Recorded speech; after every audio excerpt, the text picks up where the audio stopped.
O saúdo com a paz do Senhor. Adorado seja o nosso Deus. Vamos fazer a leitura do Evangelho de Jesus Cristo, segundo São Mateus, o capítulo 5.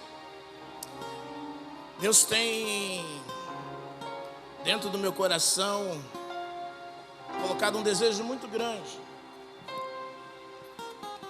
Eu tenho feito uns estudos, estou me baseando naquilo que Jesus falou, naquilo que Jesus ensinou, naquilo que Ele tem mostrado para nós. E Deus tem me falado, e apesar de ter lido esses textos várias vezes, Deus tem se revelado cada dia poderosamente na minha vida. E eu quero compartilhar com vocês o que Deus tem feito comigo, porque compreendemos que devemos seguir o nosso Mestre, seguir os ensinos do nosso Senhor. Então, Mateus capítulo 5, nós vamos ler do versículo 1 ao 12. Melhor, coloca do 1 ao 12 que a gente já vai rapidamente.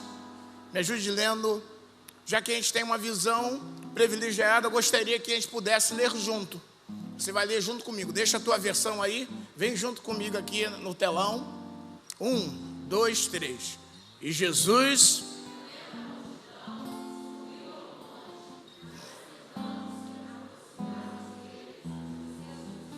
dois, e abrindo a sua boca, dizendo.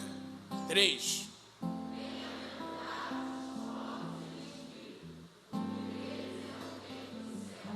Quatro, bem-aventurados os que choram, porque eles serão consolados.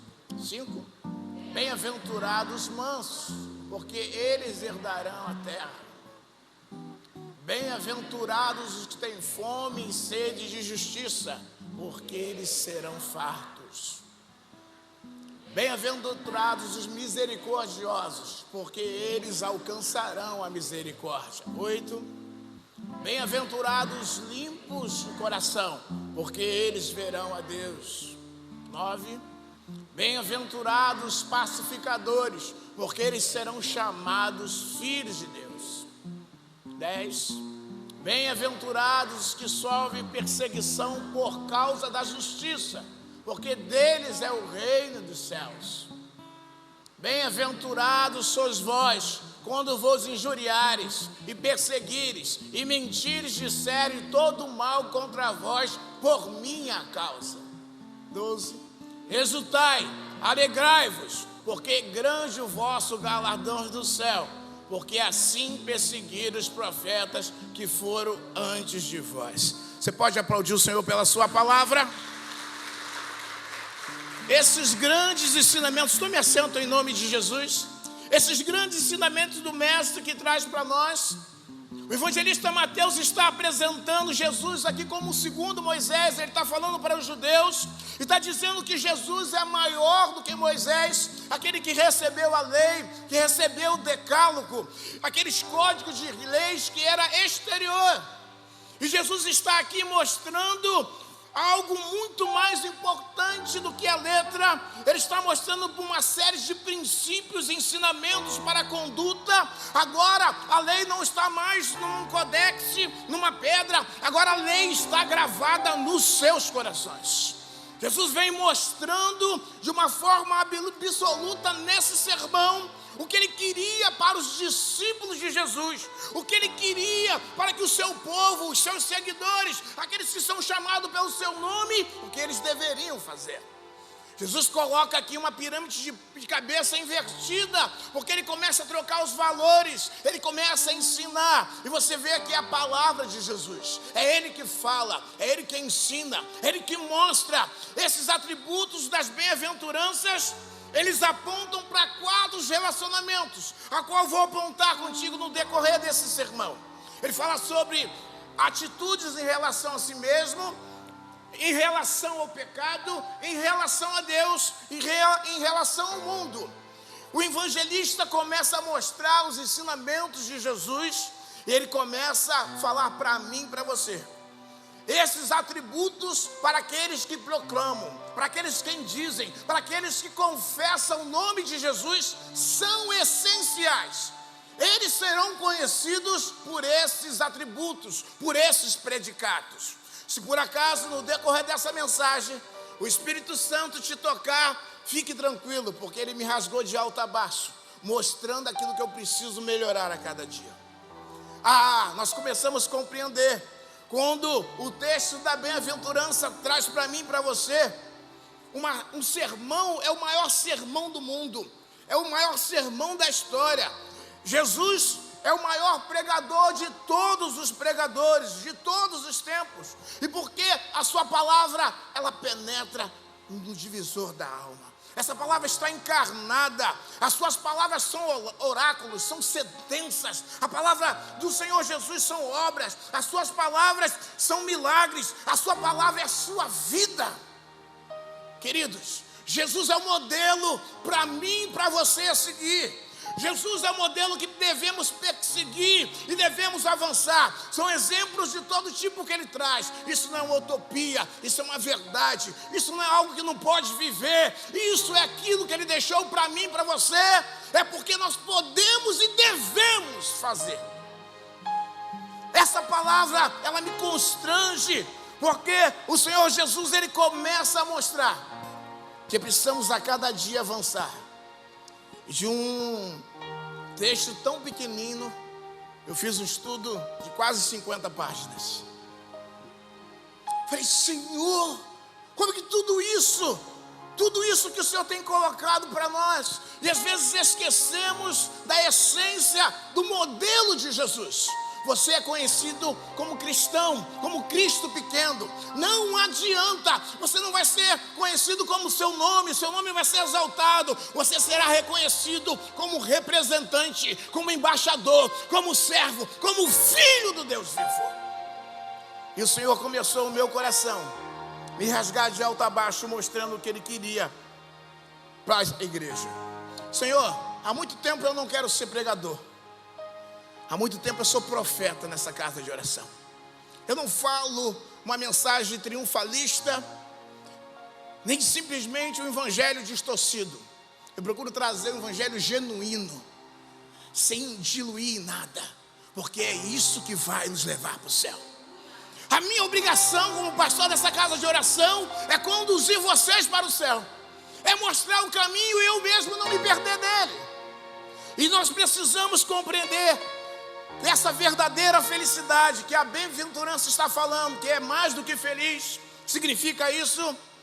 Ele vem trazendo para mim e para você que essa verdadeira felicidade é algo tão grande, mas é algo tão contraditório como esses textos que nós acabamos de ler. O reino de Deus, você precisa descer para subir. Você precisa ser o menor para ser o maior. No reino de Deus, você deve ser como criança. O reino de Deus é totalmente diferente, uma pirâmide invertida. Você precisa se humilhar para ser exaltado. O reino de Deus é diferente. Então eu preciso compreender, preciso viver essas verdades. A verdadeira felicidade é um paradoxo aos olhos do mundo. No mundo se exalta, o mundo exalta aquilo que Deus despreza. E aquilo que Deus despreza, o mundo exalta. Olha só, que paradoxo. Mas eu começo a compreender que feliz é o pobre de espírito. E nesse versículo 3, ele começa Jesus a ensinar que feliz, que a verdadeira felicidade é aquele que é pobre do espírito. E ser pobre de espírito, eu quero trazer para vocês que não é simplesmente exaltar aquilo que não é riqueza, não é nada disso. Jesus disse que feliz é o pobre de espírito, e não uma pessoa autossuficiente, uma pessoa arrogante, uma pessoa soberba. Não, ele fala que é feliz quem é pobre de espírito. O mundo pensa que é feliz é quem está no pináculo, quem está nos holofotes. Não, Para Jesus, quem é feliz é quem está no deserto, é quem está no vale. Esse é feliz. E essa felicidade não está diante de circunstâncias. São realidades não só externas, mas internas. Essa felicidade, ela condiz com aquilo que nós estamos aqui, dentro do nosso coração. As riquezas não satisfazem. Deus colocou a eternidade no coração do homem. E nem todo o ouro do mundo ou o ouro da terra poderia preencher esse vazio que está dentro da alma. A verdadeira felicidade está centrada não na posse das bênçãos, mas no proveito. Nós precisamos entender que nós temos com o nosso proveito com o íntimo abençoador, que é o dono da bênção. Nós não queremos só a bênção, nós queremos um relacionamento íntimo, não superficial, mas profundo com o nosso abençoador. Para o mundo a bênção já basta, mas para os discípulos de Jesus não basta só a bênção. A verdadeira felicidade, ela está diante de tudo isso para nos preencher. Há uma tendência nas posses materiais, ela começa a escurecer a necessidade real. Você vê que ela não satisfaz mais. Uma mão cheia ajuda muito, ajuda até a esquecer os problemas, por um momento.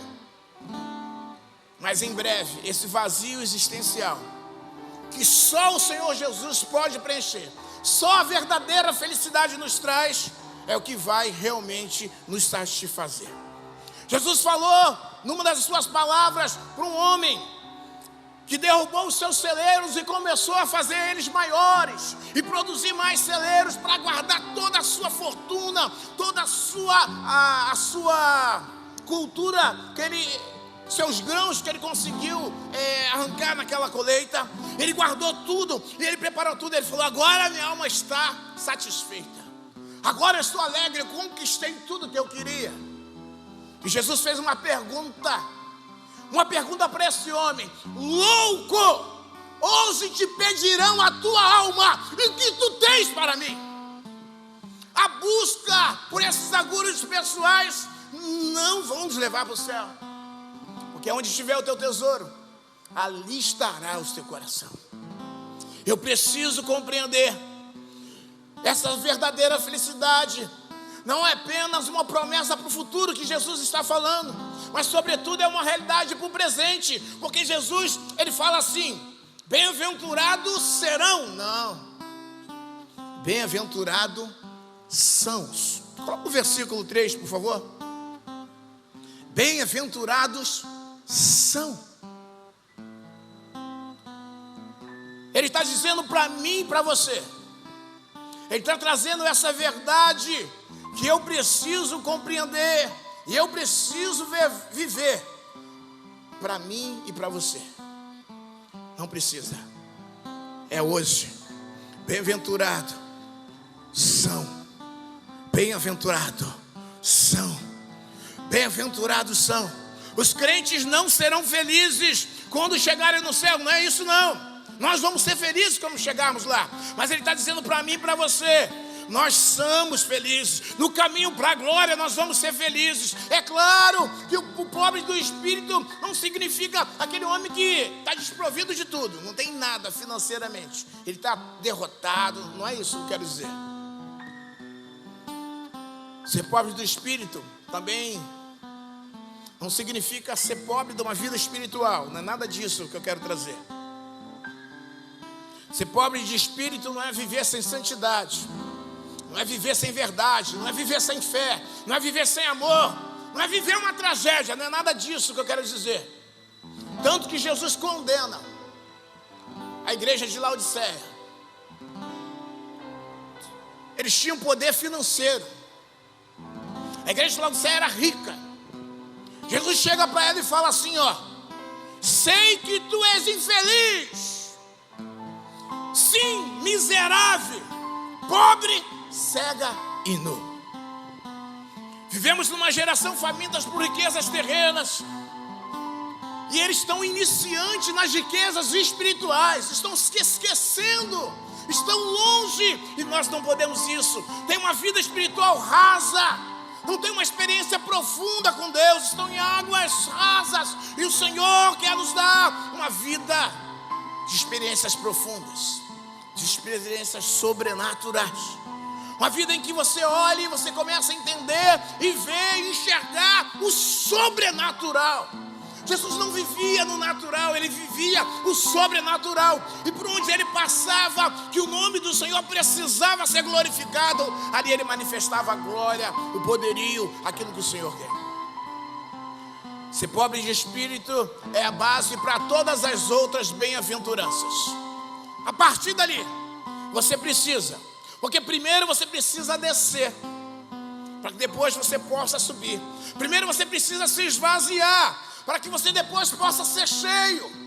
Não podemos ser cheios de Deus enquanto não fomos esvaziados de nós mesmos, de todo o egoísmo, egocentrismo, de tudo aquilo, todo achismo que temos. Precisamos nos esvaziar, para que possamos ter essa raiz, e a partir daí ganhar daquilo que o Senhor tem preparado. A primeira bem-aventurança é o degrau que nós estamos caminhando.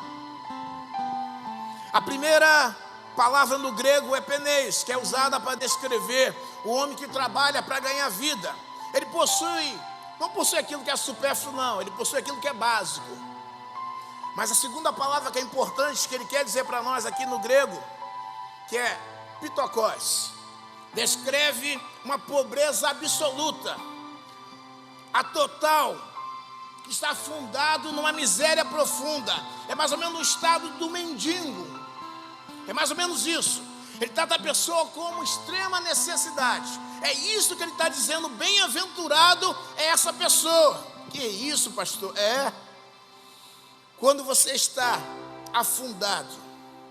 Ele está dizendo assim, ó: aquele que não tem nada, feliz é o homem que reconhece total carência e põe a sua confiança em Deus.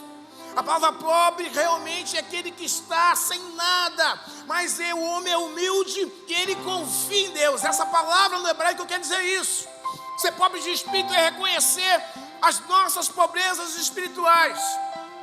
Ser pobre de espírito é você reconhecer que somos pecadores, que não éramos merecedores, que não tínhamos nada e não temos nada para oferecer e não podemos obter o favor do céu, a não ser pela graça de Deus. Ser pobre de espírito é isso. Para entrar no reino de Deus, necessário será ser pobre de espírito. O reino do céu pertence aos pobres de espírito. A porta do céu é estreita e aqueles que consideram-se grandes não vão poder entrar nessa porta. O reino é concedido aos pobres, não ao rico, ao frágil, não ao poderoso.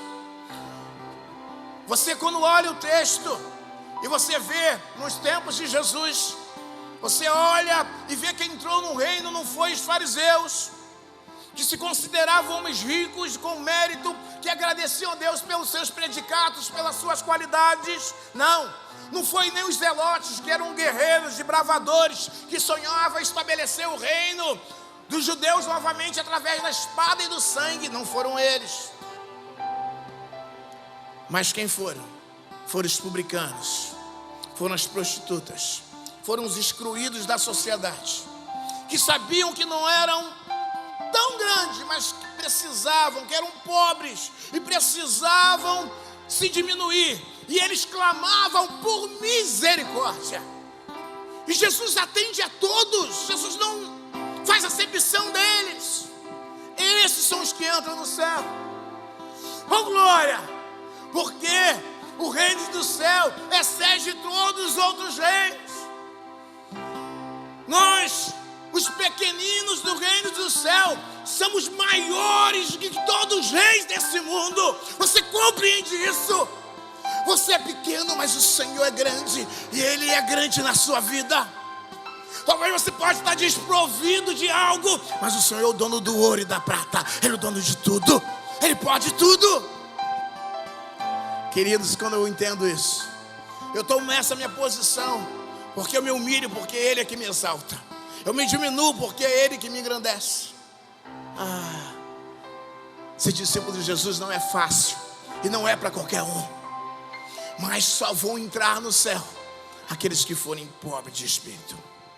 Versículo 4 diz: bem-aventurado os que choram. Essa bem-aventurança é o maior paradoxo, né, irmãos, do cristianismo, porque ele fala assim: felizes são os infelizes. Que coisa esquisita. É um contra o outro, é contraditório. Mas é Jesus que está falando. Será que Jesus errou? Será que Jesus se enganou? Essa concepção que ele fala assim, de que felizes são os tristes, para mim e para você, precisamos entender isso. Porque essa palavra, ela começa a se opor a tudo aquilo que o mundo quer, tudo aquilo que o mundo busca. A principal ideia do texto é: bem-aventurado o homem que está desesperadamente entristecido pelo seu próprio pecado.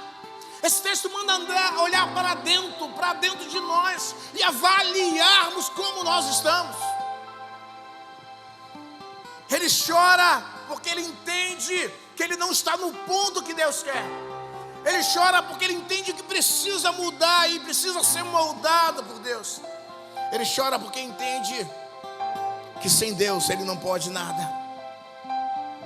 A palavra usada por Jesus aí, chorar, significa lamentar, prantear. É como você chora pelo ente querido que faleceu. O sentido é afligir com profunda tristeza. Você deve se arrepender dessa maneira. Você deve olhar para dentro de si, não olhar para quem está ao lado, quem está à frente. Não, essa palavra é para você e para mim. Olhar para dentro de você, porque a única pessoa que você pode mudar é você mesmo. E quando eu olho para dentro de mim, eu preciso me arrepender. Eu preciso. E quando você chora, Deus recolhe as suas lágrimas. Não está passando vazio. O choro pelo pecado, ele pavimenta, ele calça a nossa estrada para Nova Jerusalém, queridos. Para entrar lá no céu, não basta você vir à igreja, você dar o seu dízimo, dar esmola, fazer caridade. Não basta. O único caminho que vai te levar ao céu é você chorar arrependido pelos seus pecados e você reconhecer Jesus como o único e eterno e suficiente Salvador da tua alma. Isso vai te levar para o céu. Mas eu preciso viver essas verdades, porque o próprio Jesus disse: se porém não vos arrependerdes, todos igualmente perecereis. Lucas capítulo 18, versículo 3. Só um remédio para essa doença que se chama pecado é arrependimento. E nós precisamos disso. Aquele que chora vai ter uma recompensa, fica tranquilo, irmãos. A palavra no grego quer dizer consolados, confortar, achado, conforto. Você vai ser consolado, não fica tranquilo. Você pode dar glória a Deus? O salmista diz: pode o choro durar uma noite, mas a alegria vem. Mas Jesus falou que a gente ia chorar. Então não pensa que vai passar batido, não. Vai ter momentos que dia mal vai chegar para mim e para você. E é o momento do choro, do pranto. Mas vamos chorar pelos nossos pecados, pelos nossos erros, para nos consertarmos. Porque a igreja que vai para o céu é uma igreja santa, imaculada, sem ruga e sem mancha. E o 5 diz, vamos ver se o tempo nos deixa, que fala que bem-aventurados são os mansos. Versículo 5, por favor. Essa bem-aventurança está na contramão dos valores do mundo. O pensamento do mundo é: quanto mais forte, mais agressivo, aí ele é maior. Jesus fala o contrário. Não são os fortes, não são os arrogantes que são felizes. Nem são esses que vão herdar o reino da terra. Quem vão herdar? Quem são? Diz para mim. Os mansos hão de herdar a terra. Então eu compreendo que aqueles que vão herdar é os mansos. Então eu preciso ser manso se eu quiser. Ser manso não quer dizer ser frouxo. Ser manso não quer dizer ser tímido, ser covarde, ser medroso, ser fraco. Não é nada disso. As pessoas mansas foram profundamente, como eu vou dizer a palavra?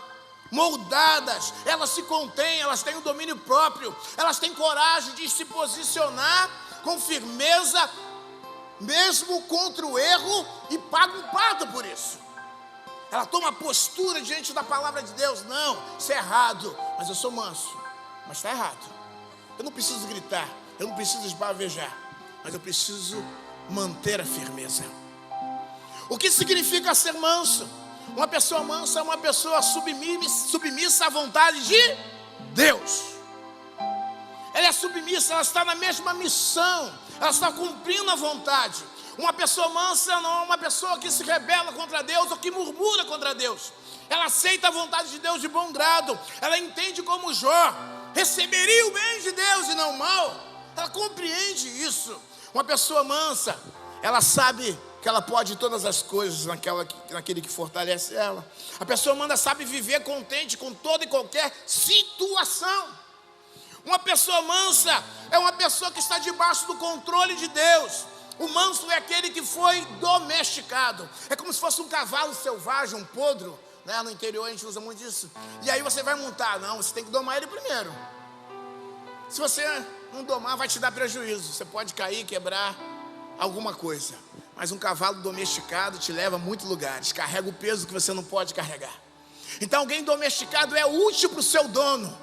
E nós somos de quem? Você é de quem?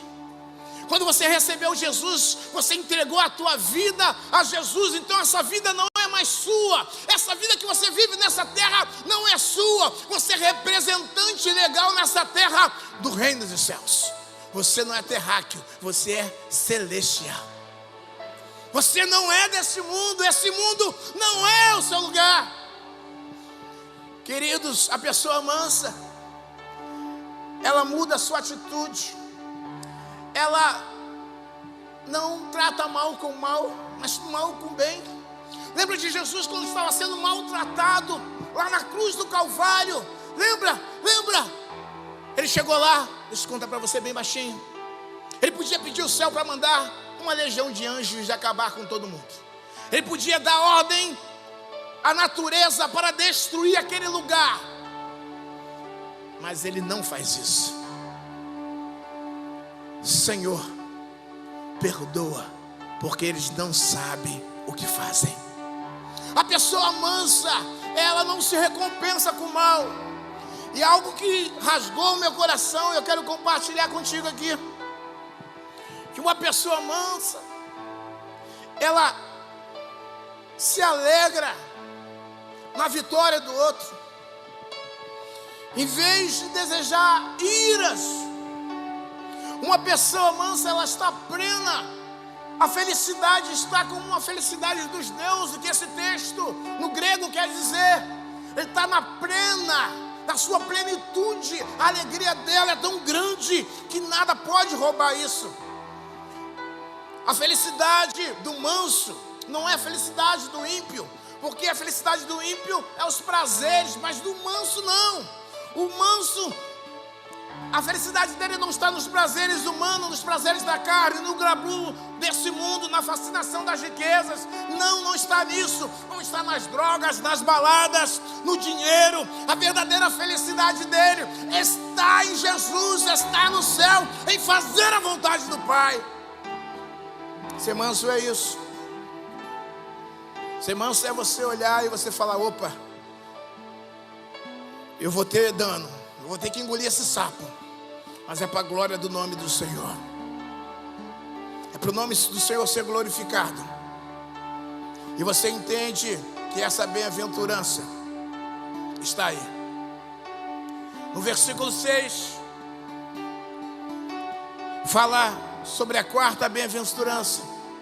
Fala que aqueles que têm fome e sede de justiça, porque eles serão fartos. Coloca o 6 para mim, por favor. Eles vão ler. Versículo 6. 1, 2, 3.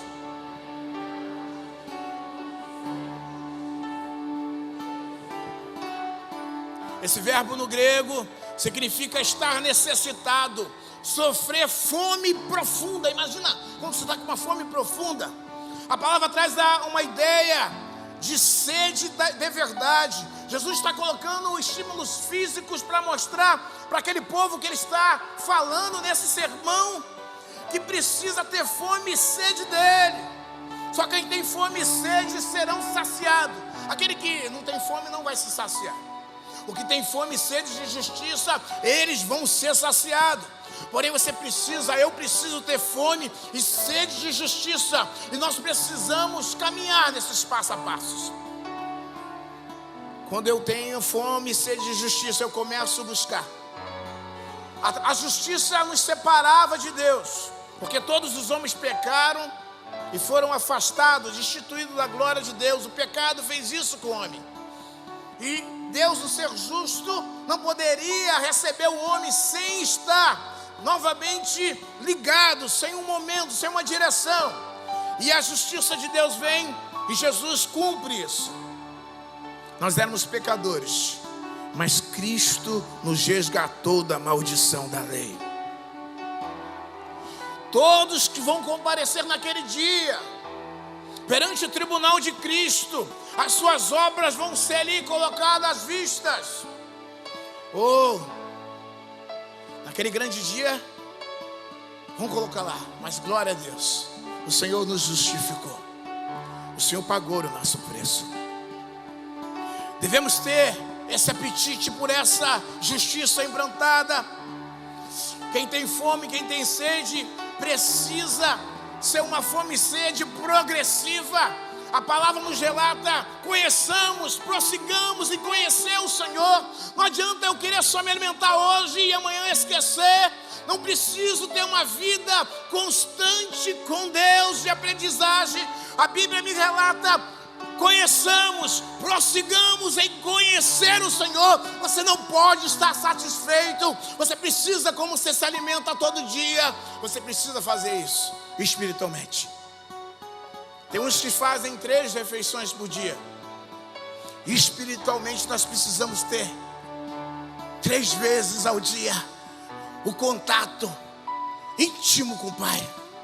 Precisamos alimentar, porque somos constituídos de espírito, alma e corpo. E eu preciso absorver isso. Eu preciso viver isso. Quem tem fome e sede de justiça começa a buscar mais de Deus. Ele ora mais, ele busca mais, ele lê mais, ele faz mais a vontade de Deus. Ele abre mão das suas razões. Olha a classe a mais, né? Ele abre mão das suas razões, porque prefere ser feliz, porque prefere ter a felicidade. Jesus está ensinando que os famintos de Deus não serão despedidos vazios, nem serão decepcionados, queridos. Ele promete a felicidade e a saciedade. Ele promete a alegria, a satisfação. Ele promete a plenitude e dá a todos quanto tem fome e sede de justiça. Ninguém jamais estará satisfeito, porque vamos querer mais. É como você come algo tão gostoso que você não quer parar. Você vai lá, lambe até a panela, né? Brigadeiro, vou imaginar quem gosta de brigadeiro, né? Vai lá no brigadeiro, rapa até a panela, ou no angunzinho, aquele angu que é a parte queimada, que coisa gostosa. Você vai lá, ó. Queridos, precisamos compreender isso e viver essa verdade. Bem-aventurados misericordiosos, versículo 7, por favor. O verdadeiro evangelho, o evangelho não diluído, põe a ênfase nessa questão do ser. Ele não se preocupa com ter nem com fazer. O evangelho de Jesus está preocupado com ser. Lembra do fariseu e publicano? O fariseu dizia: não, Senhor, eu cumpro as tuas leis, eu cumpro a tua palavra. Ele se achava, ele se mostrava as qualidades dos seus predicados. E o Senhor rejeitou a sua oração. Mas o publicano, que se humilhou, disse que não era digno, que precisava mudar, ser moldado por Deus. Deus ouviu a oração dele. Lembra da oferta da viúva? Muitos foram lá, deram o que sobrara, uma quantia até maior do que ela, mas ela deu tudo que tinha, ela deu o seu amor ali. E quando ela deu aquilo ali, não pela quantia, mas na graça, a intenção do coração é que vale, queridos. Deus sabe o que você está pensando nessa hora. Deus sabe como você entrou nessa casa de oração. Deus sabe o que você veio fazer aqui. Se é algo costumeiro ou se você veio adorá-lo mesmo, de verdade, de fato. Se você veio aqui e está aproveitando o tempo com Deus ou não. Se o teu coração está aberto para a palavra dele ou não. Deus sabe. Deus olha para dentro do teu coração. E ninguém se esconde de Deus. Ele sonda, esquadrinha os nossos corações. E Deus nessa manhã me colocou aqui. Não foi para dar um tapinha nas tuas costas, não. Foi para te sacudir de falar, ó, vamos para o céu. Vamos para o céu. Hoje é uma palavra que nos traz a converger, a corrigir ao caminho que Ele tem para mim e para você. O versículo 7, 1, 2, 3, podem ler?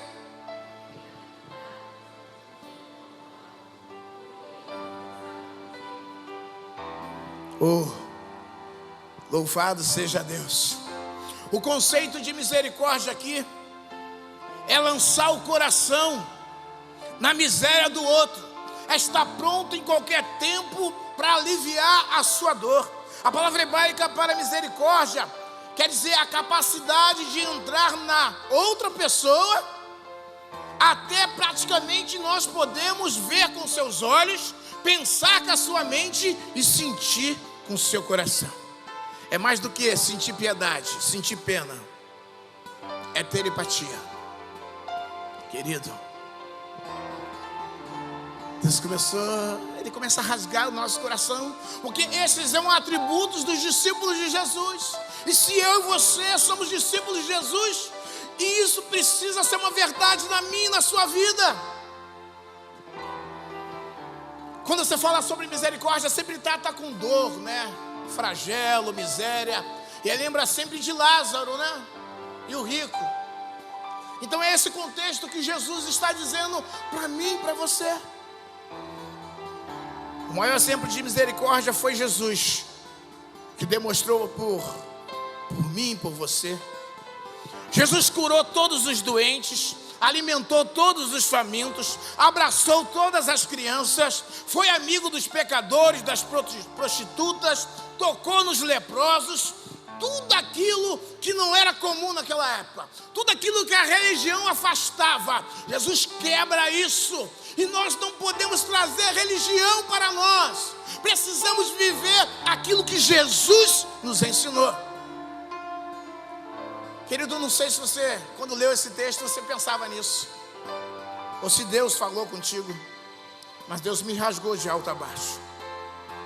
Ser misericordioso é fazer que os solitários vivam, que tenha companhia, melhor dizendo.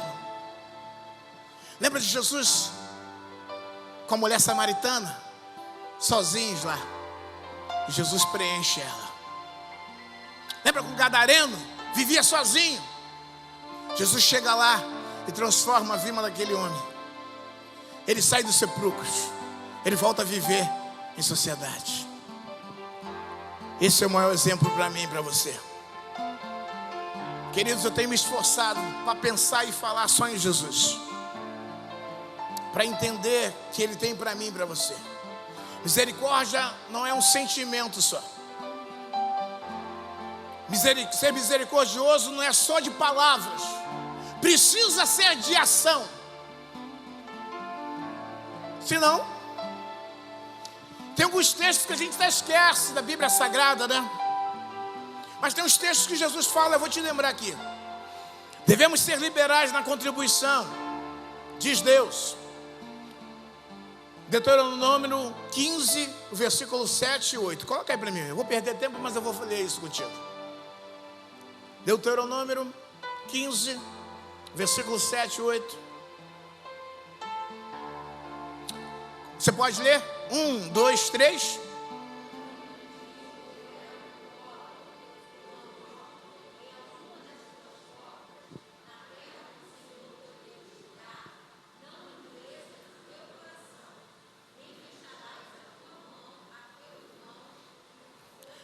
É um texto até difícil de ler, né? 8. Antes lhe abrirá a mão de toda a tua mão, e livremente lhe emprestará o que lhe falta, quanto baste para a sua necessidade. Querido, isso precisa ser uma verdade. E não é uma verdade no corpo de Cristo. Eu preciso viver e precisa ter ação, não tem jeito. Não tem jeito. Queridos, se isso está escrito, esse é o manual de vida, de regra de fé. É essa palavra que transforma, que restaura. Ela veio para mudar o mundo. Eu preciso viver nela. Ô Jesus, deixa eu fazer, se você quiser o estudo depois eu vou botar lá na página.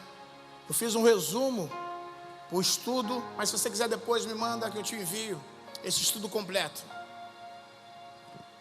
Queridos, eu preciso em primeiro lugar, sabendo que os misericordiosos eles terão recompensas. A palavra de Deus fala sobre algumas recompensas que os misericordiosos receberão. Em primeiro lugar, eles receberão de Deus o que deram aos outros. É Deus. Seja misericordioso com os outros e Deus será misericordioso com vocês. Eles receberão exatamente o que deram aos outros. Se deram bem, bem. Se deram mal, mal. Se não deram nada, nada. Porque a recompensa é de Deus. O Deus que é misericordioso, Ele vai abrir as torneiras celestiais sobre a sua cabeça, sobre os seus celeiros, em nome de Jesus. E Deus me fez uma reflexão e agora vou estar culminando nela. Será que o nosso coração tem sido misericordioso? Será que nós temos sentido a dor do outro? Será que nós abrimos o nosso coração, a mão, o bolso? Será que nós nos importamos com a alma daqueles que perecem? Será que nós nos importamos com a reputação da outra pessoa? Com às vezes você vai falar mal dela. Será que você está usando o que Deus te deu para abençoar pessoas? E o que tem rasgado o meu coração? Será que o mundo tem sido melhor porque você existe? Porque nós existimos? Você acha que está de passagem aqui? Você tem uma missão como mordomo de Cristo. Tudo aquilo que Ele te dá é para você cuidar, até os filhos. Você deve fazer o melhor. E Deus vai requerer isso de nós naquele grande dia. O versículo 8 fala sobre bem-aventurados puros de coração. Essa bem-aventurança deve ser o alvo da nossa vida cristã. Porque a pureza do coração e eles verão a Deus. A pureza deve ser cultivada por mim, por você. O coração é a sede das nossas emoções, é o centro. E quando eu falo coração, a Bíblia diz que coração ela não quer dizer essa bomba que pulsa. Ela quer dizer os nossos pensamentos, os nossos sentimentos, as nossas emoções, as nossas vontades, as nossas ações. Ele coloca pra gente que a gente precisa ser puro de coração. Precisamos que os nossos pensamentos sejam puros. Aí você lembra de Filipenses 4:8, pensar naquilo que é bom, naquilo que é amável, naquilo que é santo, naquilo que é honesto, naquilo que é puro, naquilo que é justo, aquilo que é de boa fama. Você precisa disso. Nós precisamos disso. Esse é o termo puro que nós precisamos. Sem hipocrisia, sincera. Precisamos viver essa verdade. Qual a recompensa para os puros de coração? Eles verão a Deus. Quer algo maior do que isso? Quer algo melhor do que isso? Ver a Deus. Toda e qualquer religião busca o seu Criador, busca o seu Deus de alguma forma, e eles tentam ver. E essa recompensa para aqueles que são puros de corações. Os pacificadores também têm suas recompensas. Os pacificadores são aqueles que estão sempre intermediando. As recompensas é ser chamado filho de Deus. Nossa herança é ser filho de Deus. Imagina isso. ser filho do Todo-Poderoso, ser filho do grande, do eterno, do imutável, ser filho desse Deus que pode todas as coisas. Ah, querido, você não é criatura, você não é feitura, você é filho e filha de Deus. E como filho do rei, eu sou príncipe e princesa. Eu tenho meus atributos, eu preciso tomar posse disso, mas eu preciso viver essa verdade, senão não serei.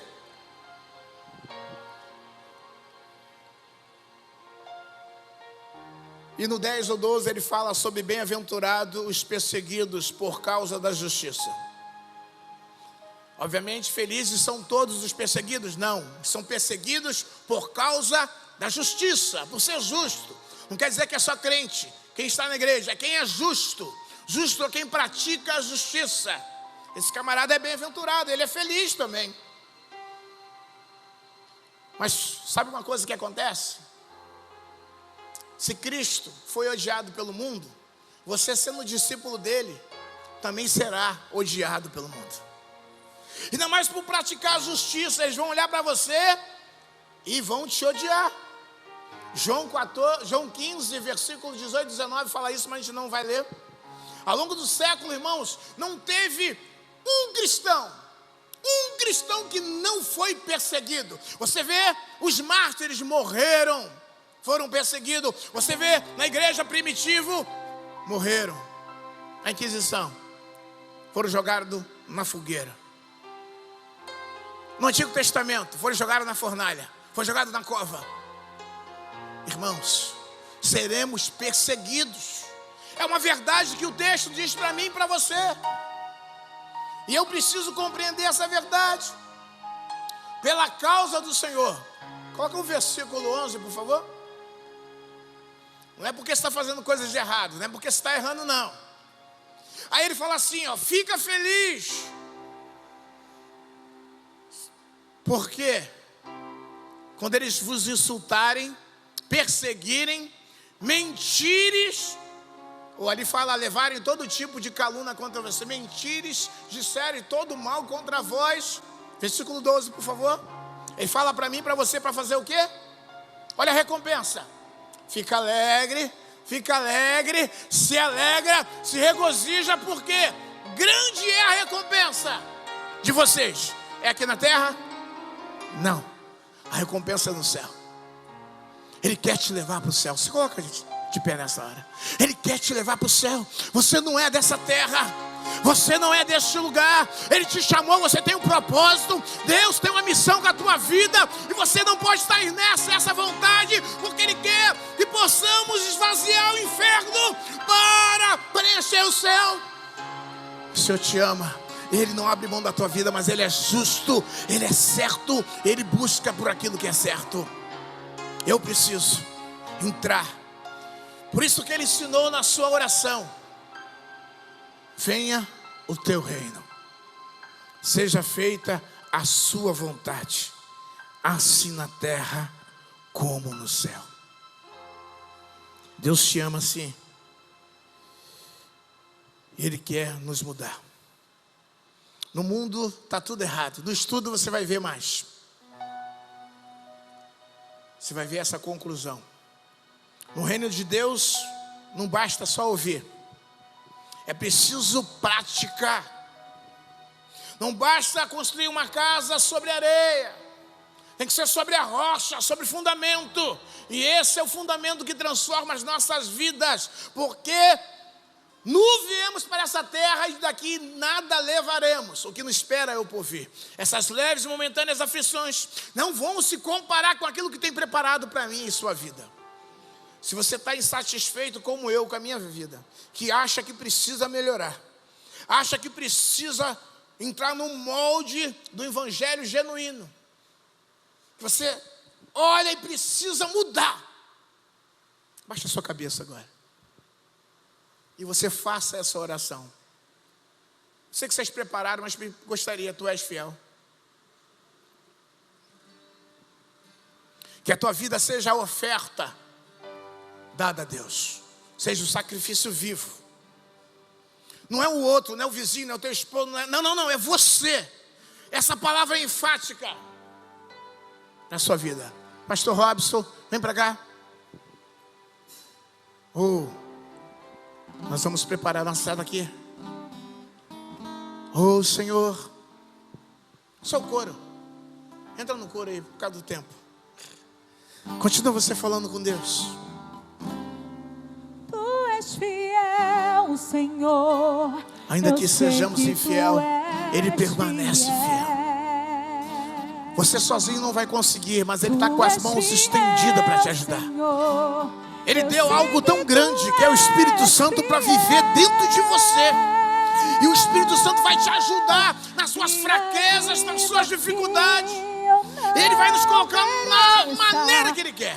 E o nome dEle vai ser glorificado. E o nome dEle vai ser exaltado. Espírito Santo, ajuda-nos. Ajuda-nos, queremos fazer a Tua vontade. Queremos fazer o Teu